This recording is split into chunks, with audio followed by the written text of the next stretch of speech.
how to lose weight fast without Ozempic exercise or dieting. In other words, how to use science to get skinny. So if you are wanting to get ready for summer, and for you that means losing some weight, this video series is for you. But even if you're not wanting to get ready for summer, if you just want to understand the science behind body composition, weight loss, this series is for you. There's a lot of advice on YouTube right now about how to lose weight, but there's a lot that's missing from the conversation that I want to add so that you can really understand what's happening when you gain weight, what's happening when you lose weight, and what are things that have nothing to do with taking an injection, doing a bunch of HIIT workouts, or starvation dieting that impact the number that you see on the scale. And if you are wanting to make sure that you get all of the tips, because there's going to be a series of videos, then make sure you're subscribed to this channel and hit the notification bell. And if you really want to make sure that you don't miss anything, go into the description box, get on my email list, and I'll send you an email each time a new video is uploaded, because there is going to be a series. And in case you're wondering who I am the Glow Up Guru. I am a triple certified master life coach. I'm also a licensed attorney. And before I was any of those things, I worked for a company that made nutritional supplements. And that's where I learned a lot about the science of weight loss and genetics, and how all of that plays into the number that you see on the scale and how food impacts your body. So let's get right into it. So if you're wanting to lose a lot of weight quickly, and you don't want to spend money on Ozempic, and you don't want to do a bunch of workouts in the gym, and you don't want to do starvation dieting, I have good news for you. Those things are not necessarily what you need. But before I explain why, let's go into the history of humanity. So the human body evolves very slowly, which means if you look back on patterns from the majority of human evolution, you can kind of understand why things are the way they are now. So throughout the majority of human history, the main threat to human survival was food scarcity. So we evolved to store calories so that we could survive extended periods of food scarcity and lose it very quickly. Well, fast forward to 2025, hello, or whatever year you're watching this, we now, for the first time in human history, live in a world where, for the most part, you have access to more calories per square kilometer than you could eat in a lifetime. That's new. For the majority of human history, there was often not enough food for you to even survive. And so you'd have to, forage, and then we developed modern refrigeration, but now we have processed food. So literally, you can go an hour, 2 hours, and within a certain radius, there's more food than you can eat in a lifetime. That is totally new. And so our bodies haven't evolved. What the body needs to do is evolve in ways that allow us to process food more efficiently so we can lose weight quickly, but it's still stuck in that prehistoric, ancient, primal kind of life, because our genes evolve slowly. So it thinks when we're eating, we have to hold on to everything because food scarcity might come. And the problem is, winter never comes. And so even if you are someone who maybe lives in an impoverished area, you more than likely are eating in ways that are making it possible for you to have excess body weight. Prior to 200 years ago, but really modern food industry, the only people who could be obese were royals and super wealthy people. Now anyone can be obese because of the things I'm going to explain to you in this series. But also know that, like I said, our original big threat was food scarcity. So our body has evolved multiple mechanisms that prevent you from losing too much weight. For example, when you lose weight, one of the things that your body does is it releases a hormone called ghrelin. Your brain releases it. Ghrelin makes you hungrier. So as the number on the scale starts to drop, the hunger signals intensify. Why? Because your body's thinking, oh my gosh, the last time in our genetic history that there was weight loss, there was a famine, people died. So that means we need to send signals to get her to eat, or get him to eat, so that when the famine eventually comes, they'll live. Your body thinks it's doing you a solid by secreting these hunger signals. And when you're trying to lose weight, the hunger signals are, it's like the apex predator. It's the last thing you want. You want to have no appetite and not think about food at all so that you can stay, in a certain nutrient range so that you can be in a deficit. Another thing that happens is your basal metabolic rate starts to drop. So your basal metabolic rate is just the number of calories that your body needs to function, to make your lungs work, to keep blood circulating, to keep your brain active. That rate of just calories that you need to function at a minimal level, like even if you're just staying in bed, that rate drops as your body weight drops. Oh my gosh. And so as that rate drops, the number of calories it takes for you to gain weight increases, which is part of why when people are losing weight, they can often hit plateaus, because what worked to make you lose weight when you're at a certain rate stops working when your basal metabolic rate drops.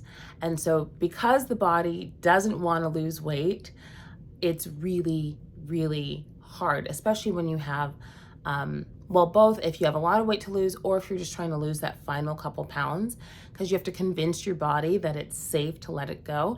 And once you get to the weight where you want to be, you have to do certain things to convince your body that this is the new standard and it's okay to stay here, which is why yo-yo dieting is so common, because the body thinks like, okay, we dropped, but let's go back to where we were to keep us safe so that when the famine comes, we've got food storage reserves.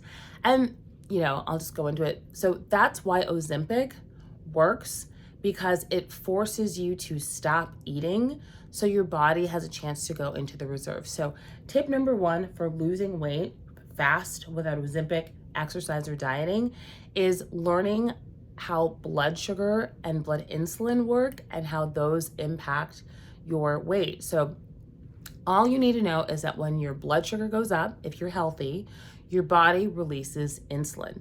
And when I say your blood sugar goes up, when your blood sugar goes up or when your body thinks your blood sugar is about to go up. So what would make it think that your blood sugar is about to go up? I'm so glad you asked.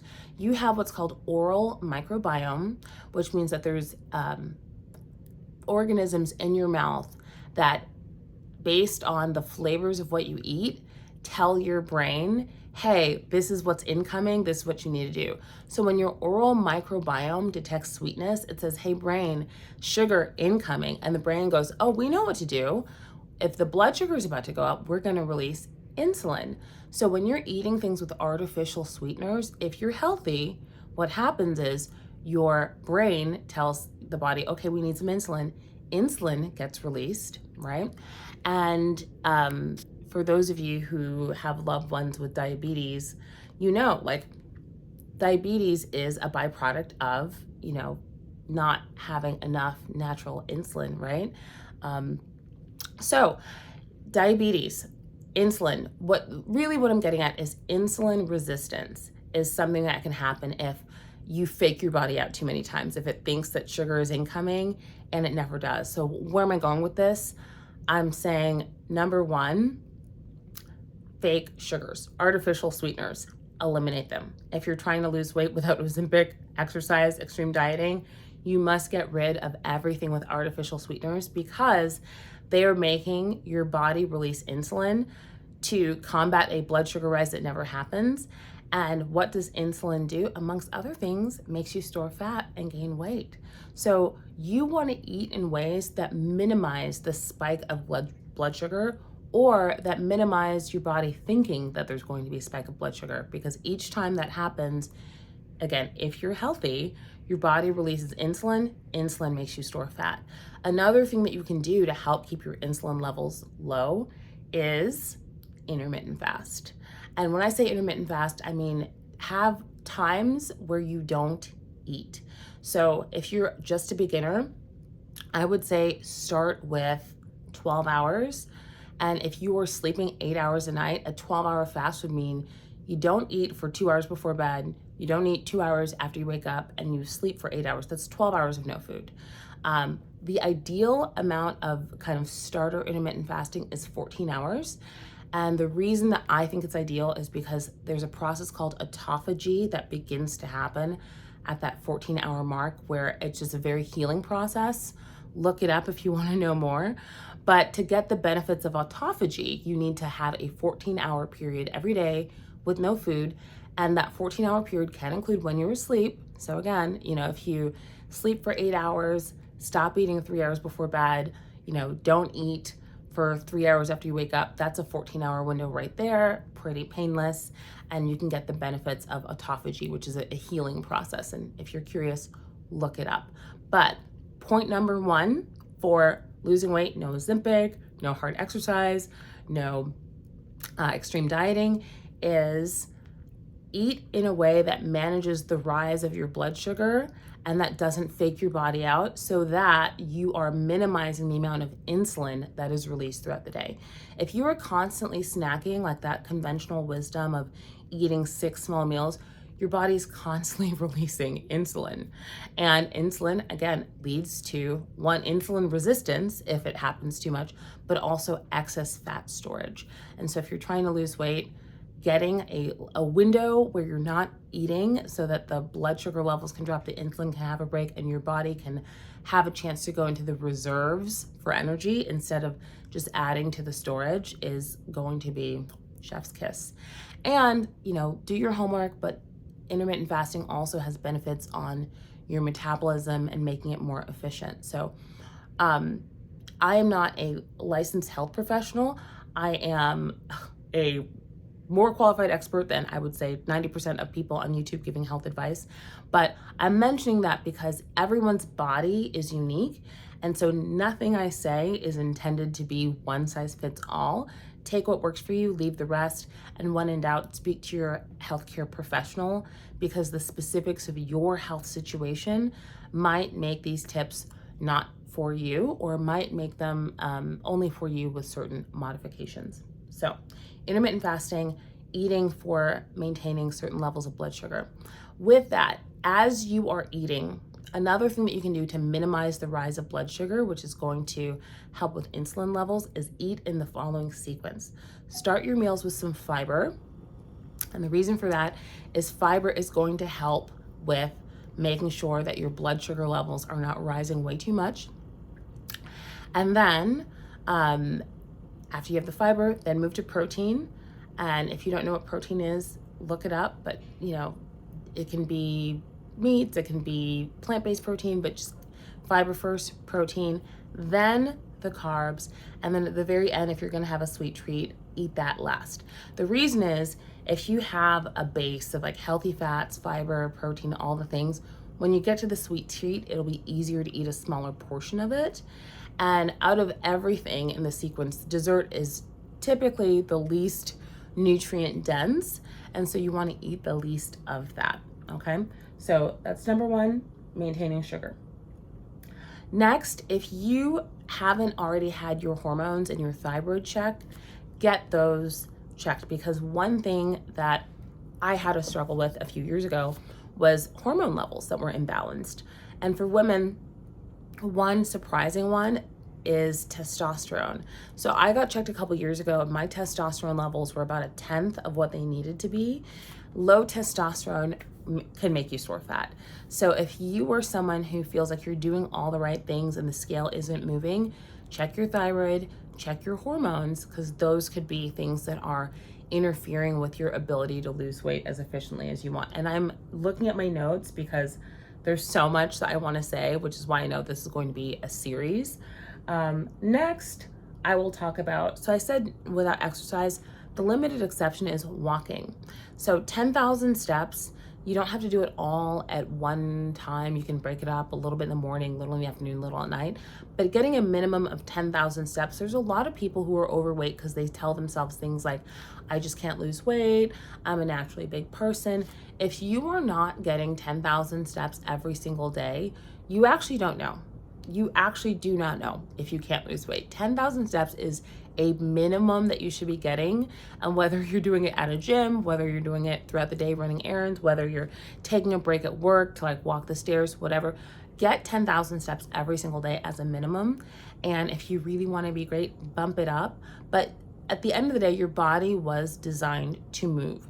And I don't mean a high intensity interval workout. I just mean movement. And there is something about getting steps in, getting walking.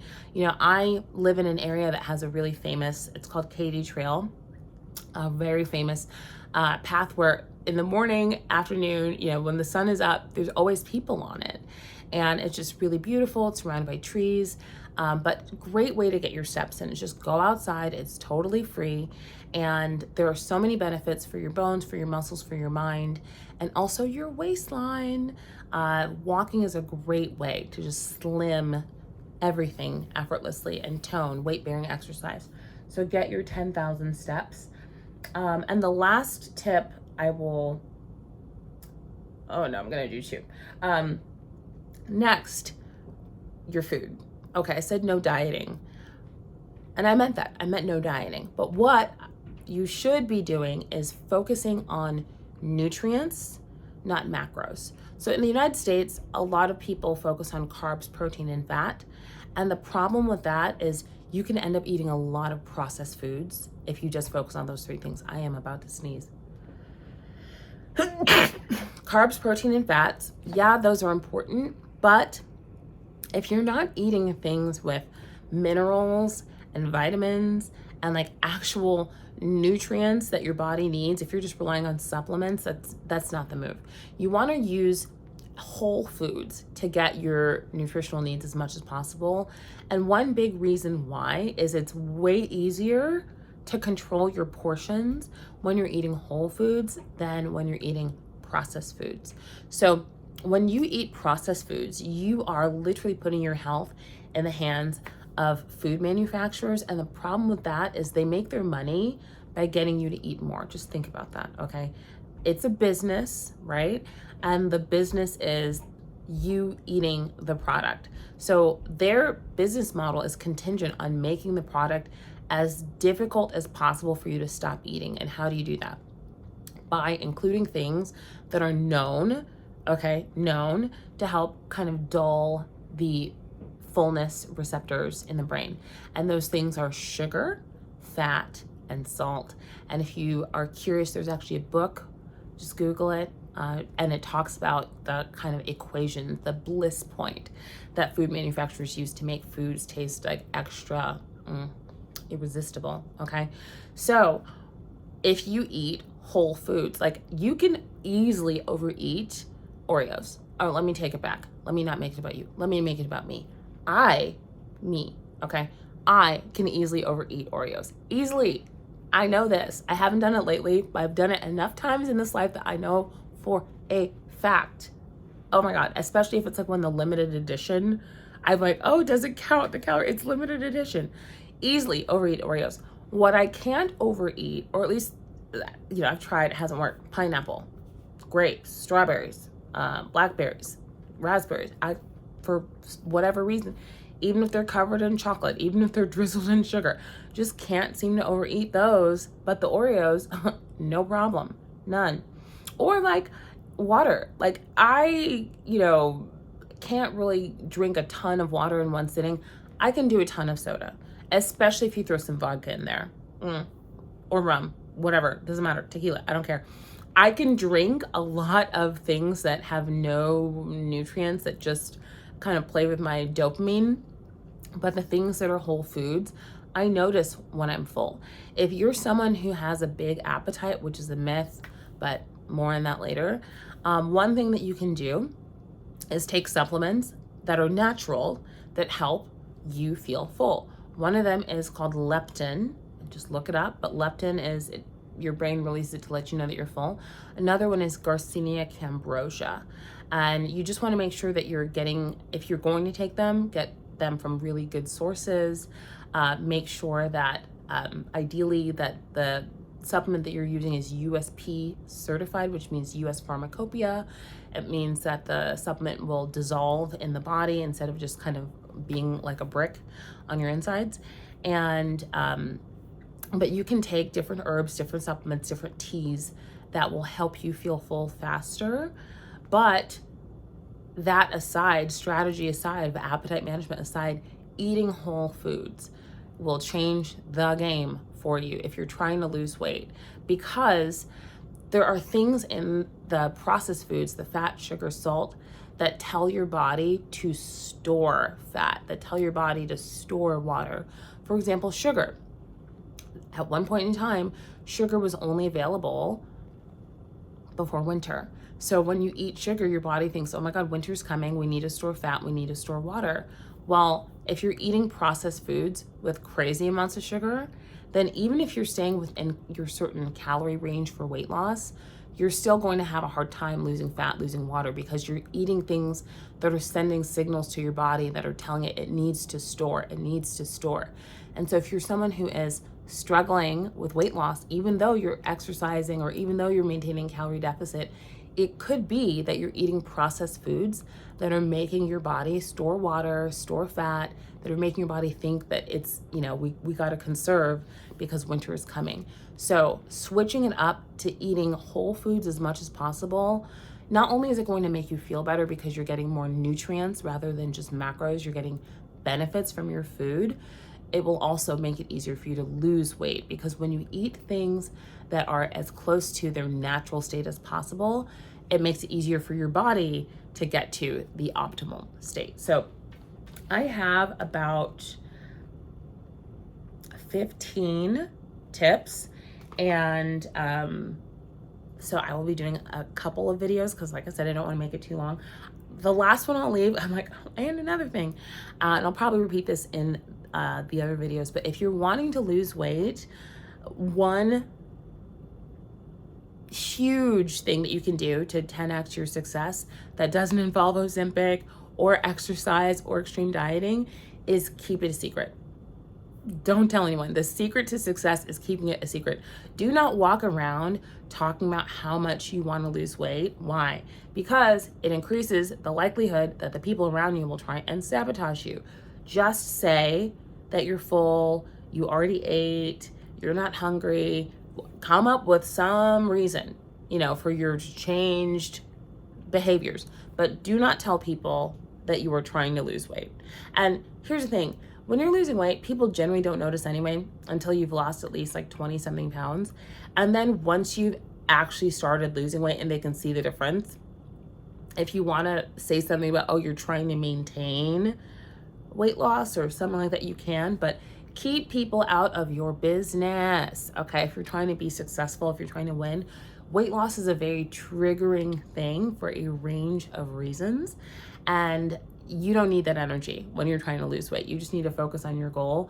And so keep people out of it, okay? Be cute, be mute, and just say, I'm doing a cleanse, I'm doing a detox, whatever you gotta say, but don't let people in your business if you're serious about losing weight quickly, okay?